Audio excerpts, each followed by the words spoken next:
আসসালামু আলাইকুম প্রিয় দর্শক, অন্য মঞ্চের আলাপচারিতায় আপনাদের সকলকে আমন্ত্রণ জানাচ্ছি। এক বছর আগে থেকে আমি যেটা বলতে শুরু করেছিলাম যে দুনিয়া এদের কাছে ক্রমশ ছোট হয়ে আসছে।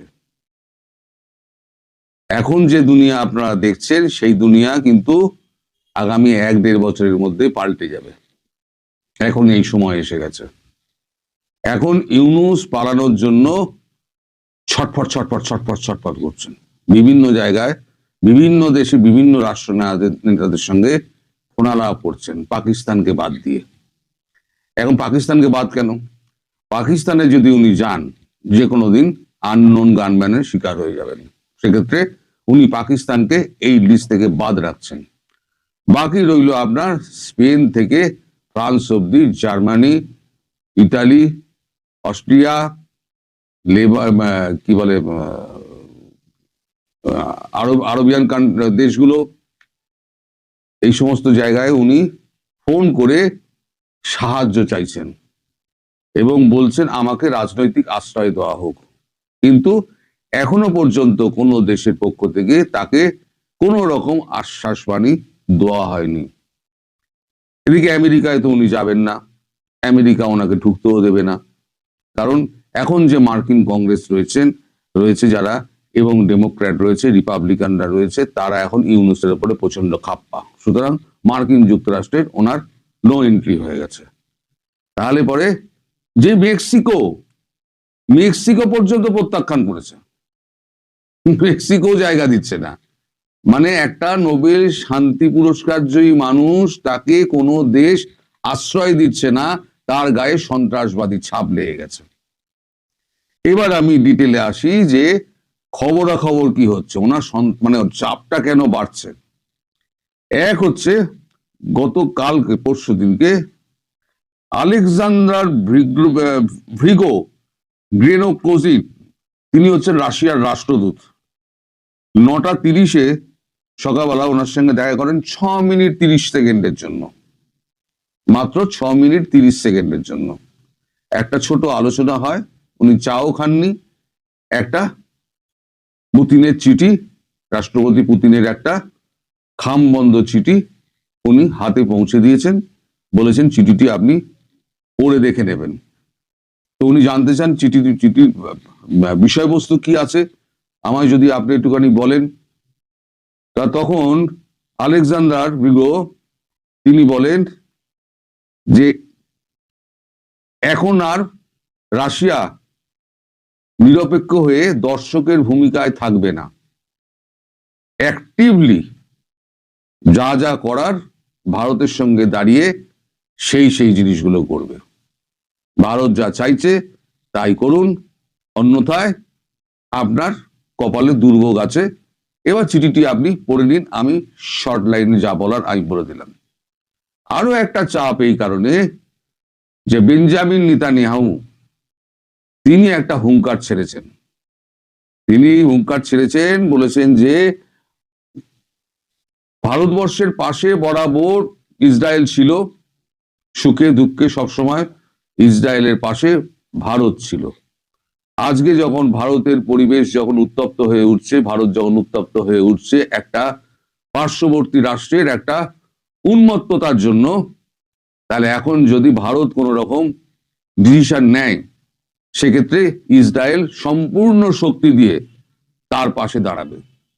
এটাও হলো গিয়ে দুই। একে তো মার্কিন যুক্তরাষ্ট্র আছে, তারপরে এর মধ্যে ঢুকে পড়লো রাশিয়া, চীন তো আগেই কেটে পড়েছে।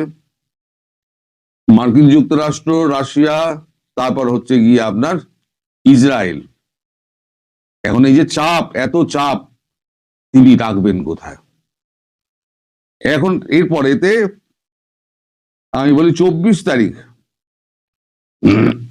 এই মানে পরশু দিনকে 24 তারিখ এই চিঠিটা ওনাকে তুলে দেওয়া হয়েছে। 25 তারিখ বৃহস্পতিবার 4:30 সাম্প্রতিক অবস্থা জানতে চেয়ে ফোন করেন আমাদের নিরাপত্তা উপদেষ্টা অজিত দোভাল।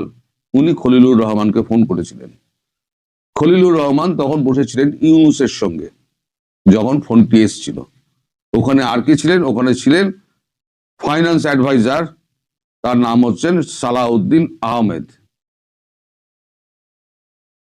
তখন খলিলুরের সঙ্গে যা কথাবার্তা হয়, আমি যা জানতে পেরেছি, খলিলুর বলেছেন ইউনূসের সঙ্গে কথা বলে যে দিল্লির সঙ্গে সমস্ত নেতিবাচক সম্পর্ক মানে স্বাভাবিক করে আনার চেষ্টা করছে ঢাকা। দিল্লিতে এই ব্যাপারে তারা আশ্বস্ত করছে সমস্ত নেতিবাচক সম্পর্ক একদম স্বাভাবিক করার জন্য দিল্লিকে আশ্বস্ত করছে ঢাকা, এবং সেটি মার্কিন যুক্তরাষ্ট্রকেও সময় মতো জানিয়ে দেওয়া হবে। একদিকে বলা হচ্ছে সংখ্যালঘু নির্যাতন বন্ধ করা হয়েছে, রাজনৈতিক বন্দী করা বন্ধ করা হয়েছে, অহেতুক মামলা দেওয়া বন্ধ করা হয়েছে, কিন্তু উল্টে কি দেখলাম আমরা, উনি যে কথা বলছেন তার উল্টো কাজ উনি করছেন। উনি তো সন্ত্রাসবাদী, বা ওনার হাতে এখন কিছু নেই, হাত থেকে বেরিয়ে গেছে। এখন গতকালকে আবার এক হিন্দু যুবককে মারা হয়েছে, এবং আবার মামলা টামলা দিয়ে প্রায় 8,000 জনকে প্রায় অ্যারেস্ট করা হয়েছে। সব হচ্ছে রাজনৈতিক কর্মী, তাদেরকে যে বিরোধিতা করছে তাকে আওয়ামী লীগ ছাপ দিয়ে তাকে ভর্তি করে দেওয়া হোক, এই হচ্ছে অবস্থা। এবার কথা হচ্ছে শেখ হাসিনা, তার ব্যাপারে ঢাকা কি ভাবছে। তার ঢাকার পক্ষ থেকে খলিলুর রহমান আশ্বস্ত করেছেন অজিত দোভালকে যে পূর্ণ নিরাপত্তা দিয়ে তাকে ঢাকায় ফিরিয়ে আনার সমস্ত রকম আবহাওয়া তৈরি করা হচ্ছে, পূর্ণ নিরাপত্তা দিয়ে। তখন আমাদের অজিত দোভাল খলিলুর রহমানকে জিজ্ঞেস করেন, এই ব্যাপারে আপনি আমায় কতটা নিশ্চিত করতে পারেন। তখন খলিলুর রহমান বলেন, একটু ফোনটা আপনি ধরুন। তখন বোধহয় ফোনে চাপা টাপা দিয়ে ইউনূসের সঙ্গে কথা হয়েছে।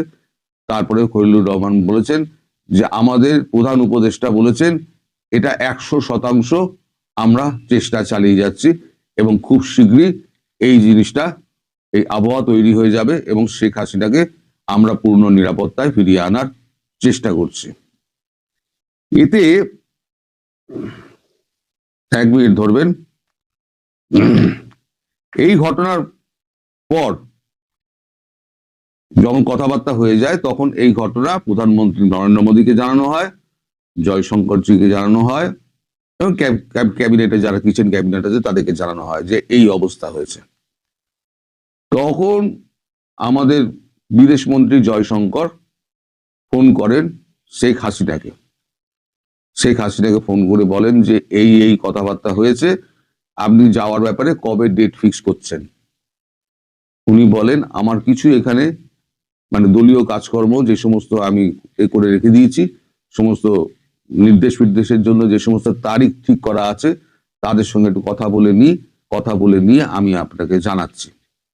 তো শেখ হাসিনাকে ফেরানোর ব্যাপারে একটা ডেট খুব শীঘ্রই তৈরি হচ্ছে, এবং ইউনূসের প্রতি পুরোপুরি আস্থা না রেখে ভারতবর্ষ ঠিক করেছে 2 ব্যাটালিয়ন কমান্ডো দিয়ে শেখ হাসিনাকে ঢাকায় ফেরানো হবে। সঙ্গে যাবে 2 ব্যাটালিয়ন কমান্ডো। তারাই ব্যক্তিগত নিরাপত্তার জন্য শেখ হাসিনার সঙ্গে until further notice, further order, তারা ওখানেই বাংলাদেশেই থাকবেন, এবং বাংলাদেশে হাসিনার যেখানে থাকবেন, এখন কোথায় থাকবেন সে ব্যাপারে আমি কিচ্ছু জানি না। মানে বঙ্গভবন তো ভাঙচুর হয়ে গিয়েছে, কোথায় থাকবেন না থাকবেন নিশ্চয়ই ভারতবর্ষের সঙ্গে একটা করে কথাবার্তা হয়েছে। একটা গোপনে বাড়ি দেখার কথা আমি বলেছিলাম বহু আগে, শেখ হাসিনার ব্যাপারে বাড়ি দেখা হচ্ছে। এখন সেই বাড়িটি কোথায় না কোথায় সেটা হচ্ছে একমাত্র জানে। একটা প্রচন্ড সুরক্ষিত একটা বাড়ি দেখা হয়েছে, সেই বাড়িটা ভাড়া নেওয়াও আছে, এবং তার ভাড়া ভারতবর্ষ গুনে যাচ্ছে প্রতি মাসে কয়েক লক্ষ টাকা করে। সেটা গুনেই যাচ্ছে, 1 বছর ধরে সেটা গুনে যাচ্ছে। হয়তো সেই বাড়িতে গিয়ে উঠতে পারেন। তারপর বঙ্গভবনের কাজটাজগুলো শুরু হবে, বঙ্গভবনের কাজটাজগুলো শুরু হলে তিনি বঙ্গভবনে হয়তো গিয়ে ফিরতে পারেন, অথবা সেখানে থেকে তিনি ইলেকশন লড়বেন।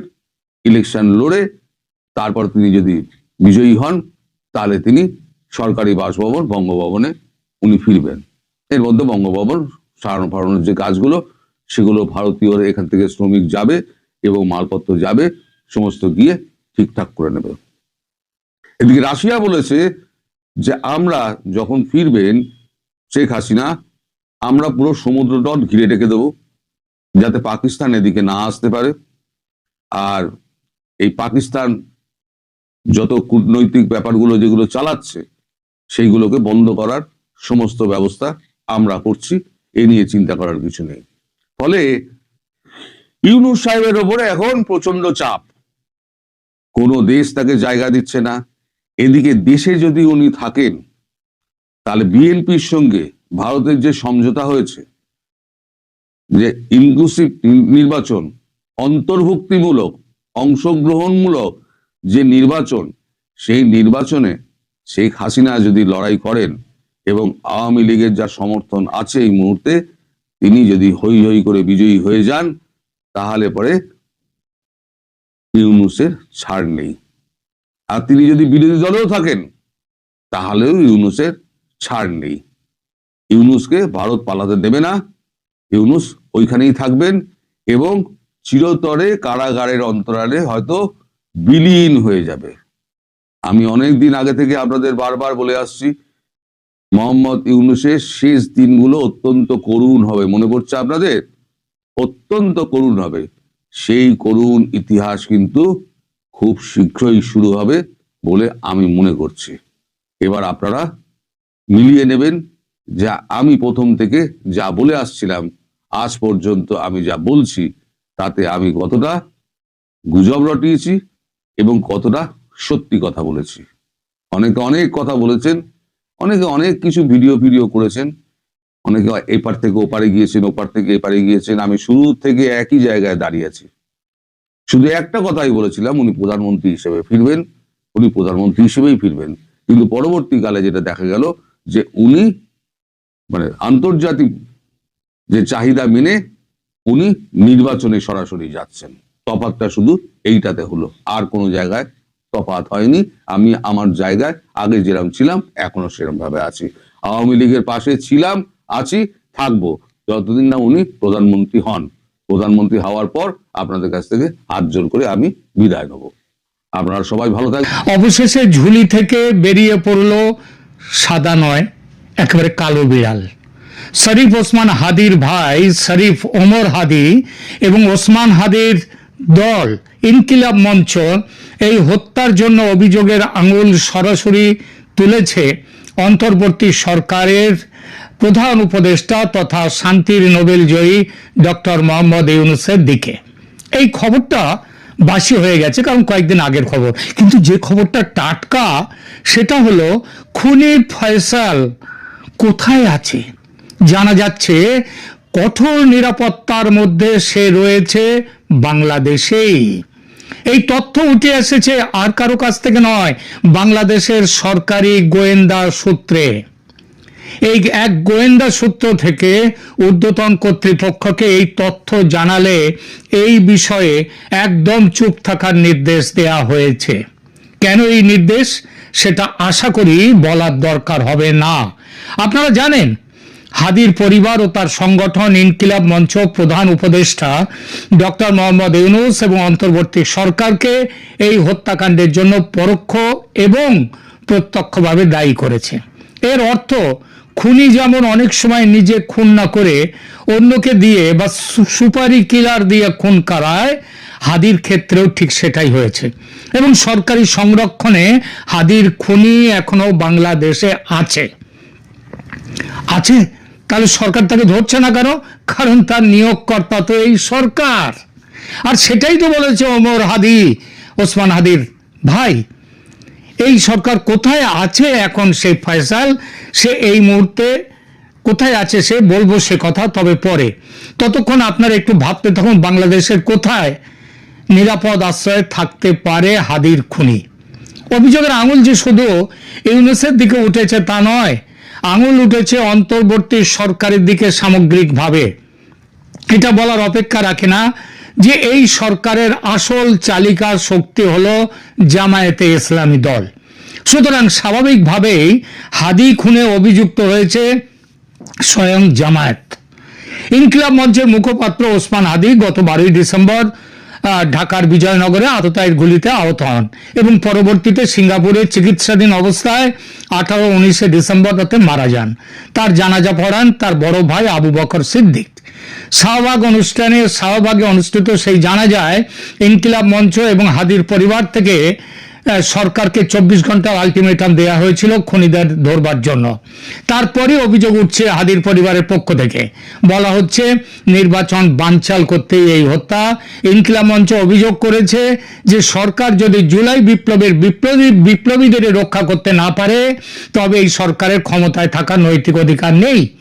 এই ক্ষোভ থেকে তারা ঘটনার দায় সরাসরি সরকারের শীর্ষ পর্যায়ে অর্থাৎ ডক্টর ইউনূসের ওপর চাপিয়ে দিয়েছে। এই দাবির যৌক্তিকতা নিয়ে প্রশ্ন উঠতেই পারে, কেউ প্রশ্ন করতেই পারে যে 90 ছুঁই বয়সের শান্তির নোবেলজয়ী একটি মানুষ চলন্ত বাইক থেকে নিখুঁত নিশানায় পিস্তল বা রিভলভার থেকে গুলি ছুড়ে কাউকে খুন করবেন, এটা কল্পনাতেও আনা যায় না। আবার জামায়াতের আমির সাদা গাড়ির সন্ত চেহারার মানুষটি এই খুন করেছেন, এটাও কল্পনার অতীত। কিন্তু খুন নিজে না করলেও করাতে অসুবিধে কোথায়?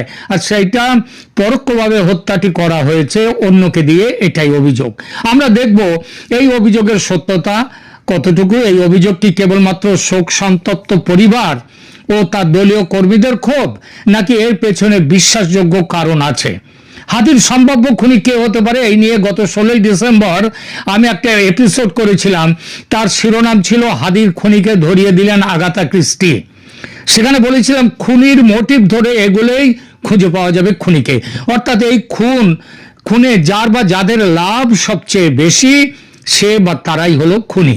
হাদির খুনের ফলে উদ্ভূত পরিস্থিতিতে ফেব্রুয়ারির নির্বাচন আদৌ হবে কিনা এই সংশয় খুব বড়ভাবে তৈরি হয়েছে। নির্বাচন চাইছে না যারা, তাদের মধ্যে সবার আগে আছে জামায়াত ও এনসিপি, এবং অবশ্যই এই চাওয়াটা চলছে মোহাম্মদ ইউনূসের নেতৃত্বে। ইউনূস জানে নির্বাচন হলে তার রাজা সাজার দিন শেষ। গত 1.5 বছর ধরে তার প্ল্যান প্রোগ্রাম চলেছে একটাই দিকে, নির্বাচন যাতে না হয় তার জন্য। এই ডিসেম্বরে এসে সেই লক্ষ্যেই হাদির হত্যা, একথা হাদির বড় ভাই প্রকাশ্যে বলেছেন। ইনকিলাব মঞ্চ সরাসরি এই অভিযোগ না করলেও বলেছে সরকার দায়ী, কেননা সরকার তাকে বাঁচাতে ব্যর্থ হয়েছে। ইউনূসের সরকার জানতো এমন অভিযোগ উঠবেই, তাই তারা শুরুতেই তদন্ত ছাড়াই হাদির ওপর আক্রমণের সঙ্গে সঙ্গে যে অসম্ভব দ্রুততায় ফ্যাসিস্ট আওয়ামী লীগ ও তাদের সংরক্ষক হিসেবে দাগিয়ে দিয়ে দোষ চাপালো ভারতের ঘাড়ে, এবং যেরকম পরিকল্পিতভাবে ভারত বিরোধী প্রচারকে তুঙ্গে নিয়ে গেল, তাতে খুব স্বাভাবিকভাবে এই সন্দেহ জাগে যে দায় অপরের ঘাড়ে চাপানোর এই চেষ্টা, কারণ দাল মে কুছ কালা হ্যায়। হত্যাকাণ্ডের পর প্রধান আসামি ফয়সাল করিম মাসুদ ওরফে দাউদ দেশ ছেড়ে ভারতে পালিয়ে গেছে জানিয়ে বাংলাদেশ সরকার দাবি জানায় ভারতের কাছে যে খুনি ফয়সালকে অবিলম্বে ফেরত দিক ভারত। মজা দেখুন, সরকার যখন বলছে এই কথা তদন্তের আগেই, তখন বাংলাদেশেরই পুলিশ বলছে ফয়সাল ভারতে চলে গেছে, এমন কোনো খবর নেই তাদের কাছে। ভারতের পুলিশের হাতে ফয়সালের গ্রেপ্তারেরও কোনো খবর নেই। তাহলে হাদির অনুসারীদের দাবি প্রশাসনের ভেতরে, মানে ইনকিলাব মঞ্চের লোকের দাবি যে তাদের প্রশাসনের ভেতরে লুকিয়ে থাকা ব্যক্তিদের সহযোগিতার কারণে খুনি পালিয়ে গেছে, খুনিরা পালিয়ে গেছে, যা সরকারের ব্যর্থতা। সুতরাং সরকার পদত্যাগ করুক। ভারতের বিভিন্ন গোয়েন্দা সূত্র জানাচ্ছে ফয়সালের একটা আওয়ামী লীগ অতীত আছে, এটা সত্যি, কিন্তু সে তো ওই সার্জিস আলম সমেত অন্য অনেক নেতারই আছে। এরা যেমন সুযোগ বুঝে রং পাল্টাচ্ছে, ফয়সালও তেমনি রং পাল্টেছে। এজন্যই তো সে জেল থেকে ছাড়া পেয়েছে, ইনকিলাব মঞ্চের ঘনিষ্ঠ হয়েছে এবং একইভাবে হাদির কাছ পর্যন্ত পৌঁছেছে। এই পৌঁছানোর ব্যাপারে গুরুতর একটা প্ল্যান তৈরি হয়েছে, যার সঙ্গে যুক্ত ছিল পাকিস্তানের ISI। সবাই বুঝেছিল যেভাবে নির্বাচনের জন্য বিশ্বব্যাপী চাপ তৈরি হচ্ছে, তাতে 2-1জনকে বলি না চড়ালে নির্বাচনের হাত থেকে নিস্তার পাওয়া যাবে না। এই বলিকা বকরা কে হবে?